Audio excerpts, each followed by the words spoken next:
Anoche baba me sai mo akwa babra so se yedi enkomo ye hwe yapomuden ho nkomo kakra ne empempenso ne bia ya wuduru a ewo so hunu se aduro wei eno ena ebegime na opanyina watena se no wo free Ganaherb Therapeutics na wo so hunu se Dr. Kojukuma ena atena se nu papa ya Ganaherb Therapeutics for ediaba no ho nkomo ena ye bedie Dr. Kuma mache yenua enenso ye de rade ya Ghana ba maba crypto 400 aba Ghana capsules aba Prosta Joy aba and a save 500 so aba there and there many wadi nkoma ma se nuro no minime bia bani boss wade ho adukuro say edupa na ton ho ye di nkoma kakra na there he di frase ye di Ghana ba be sha ase say Tuesday me ba na me kan ho asem edi ho nkoma se na ebeti be yisu no in terms of say ye puno and say ye di extra ye di ye honam yaw in terms na I think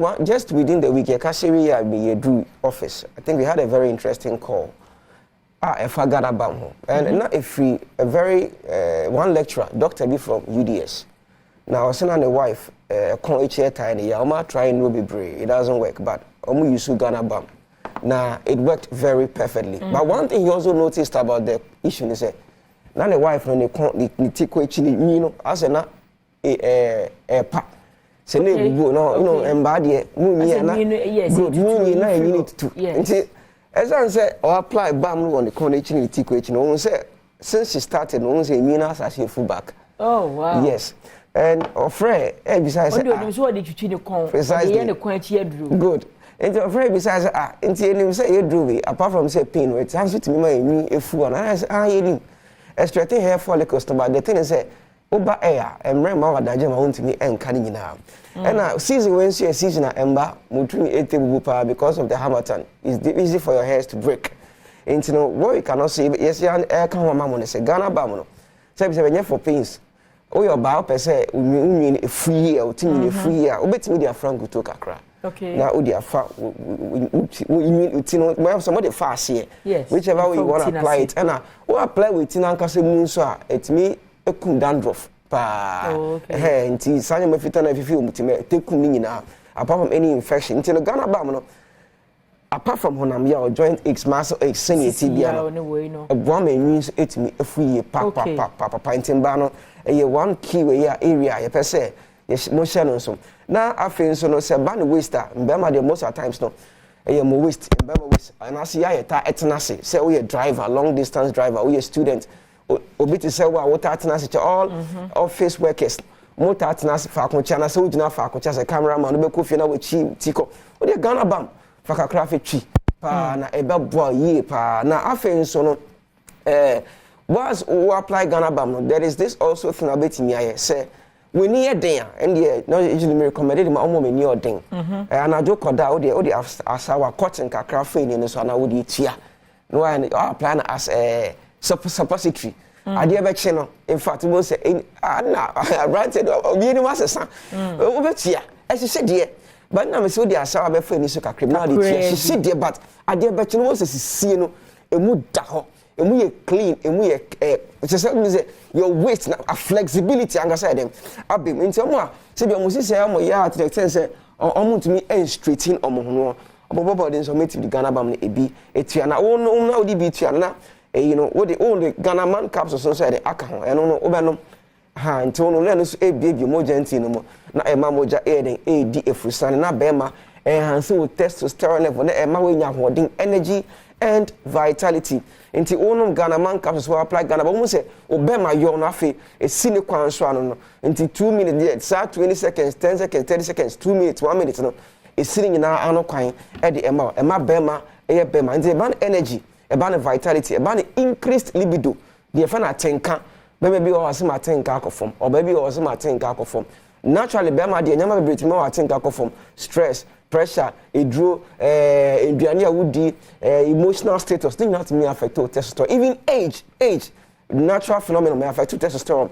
The only way to maintain with testosterone level in this Ghana man capsules, and also you recommend the MOB. I say Christmas, we know, you know. Now still, you are in good health, you are in good condition. That is the thing. Now so bet me about by every year one and you'll be here in Papa. I was over bring a bibia. That feels so your sons will say 500 for immunity, immune system. A bone the pedian ho bang. After the Saban say you're ready to see the pedian more. Oh, shots as a wooden saver. A yin in a APP, a yin in a APP, sir. And by an answer, infections, and calm. A yaranidium who is safe for years, almost as someone safe. Some of them they call, almost more such as someone may do. Ensure I would ask as APP from us. If you don't describe it, you don't say nine, you don't say brown, you don't say it's your feet, almost fresh, and I don't be able to show me. Yes, they be a drone. I won't and not a young wage, into Consuanum. So as they keep on drinking, almost eventually ensure a ban, then you're not 8 million, 8 each. After a chance, almost to say, so yeah, about the pedion mama say, a clean, a neat. Now, body now, because something say body, the idea it's me a dozen small, fine, because of antioxidants, and so it was safe. 500 and found yaria a how a bit me and no yaria a sunny sexually transmitted infections or diseases bit me HIV ebia when ya any communicable disease from OBI skin infection no matter the state of the disease we immune system juma nkwa dia a bit me a clear sa yare woni nyina na se ba immune system so dia a draw you bit me recommending SAV save 500 or diabetes or hypertension or cholesterol senior irony tibiano ubetimi am safe e dey aka eduro bi a wono mo nti bia o da BP do so da sugar do so o da cholesterol do so no matter the condition they per safe because the immune system na nkasa no and also e was otumi aboa lipidua no e ma eduro bi a wono no etimi eyedwuma entem e dey ema nti o pedu papa dia we safe na afi no last year by this time obi frame me then na ye na o say ne we nya urine retention waka dem amanfo ni age omo abonti omo di Christmas ono Johnson akana ya se ontimi empie ofra mi osun phone so ani na wo say intem ye rashe na ye kohwe na etimi bo no ma Johnson etimi ba yes so ye mpesa afi prostate ebe ha obi a this Christmas ya abon dero misro so pese bronya festive season o Johnson na o feel wonya retention unexpectedly misro hwehwe Pro Star Joy. Yenim say prostate don't be brain ho, but near metimi I endorse na my recommended amount say metimi avoid prostate because eno nkwa na edura yen ya test ya analyze etimi prove say ampa etimi boa prostate Pro Star Joy. So we are brand here. So we will be a wonfi ekweni mentwen normally no ye twen say you running be boy and say anu me no do right from the age of 25 years and above a brand here to make sure say ebo prostate ho by because research am say from 25 upwards no prostate ne sha say kese. So what you need to do is say so we sha say ebo ho ban so na be ya endrum pempen so bon say me Johnson embe yi and say me Johnson a block it and so na say me kwa no prostate do there be you can start working on your prostate now na say ban say the edra a bit me about as a prophylaxis for your prostate Pro Star Joy now no ma is just one capsule a day capsule a day. And the other thing is say ebi ebe wo say me no e dey abom me prostate ho ban but ye go into details of edru nankasa na ni ebetimi ayama no it is more than just say ebo prostate nyama bebe na dey ama okay in fact say stones bi kidneys mu bladder mu debris fi bi dun so twa no ebe groho ni nyina ma ni nyina da ni nyina na me pedro pai bi ato a edro pai nyina no ewo bebi eton edro bia all chemical stores all pharmacies yendro no ewo bebia eton edro bia so pese utu ni dudro so pese okoto na uton whichever way no ubenye bi ato in fact health embassy akra no ubenye bi ato oko kan shi joy for here ubenye bi ato oko kan shi drug lane bebi eton edro bia all the 16 regions of Ghana yendro no ewo bebia the numbers no so egu screen no so betimi afre sisi a ebeje so 0244 727028 0244 727028 and 0244 75 4380 0244 75 4380 and I say 0276 814884 0276 814884.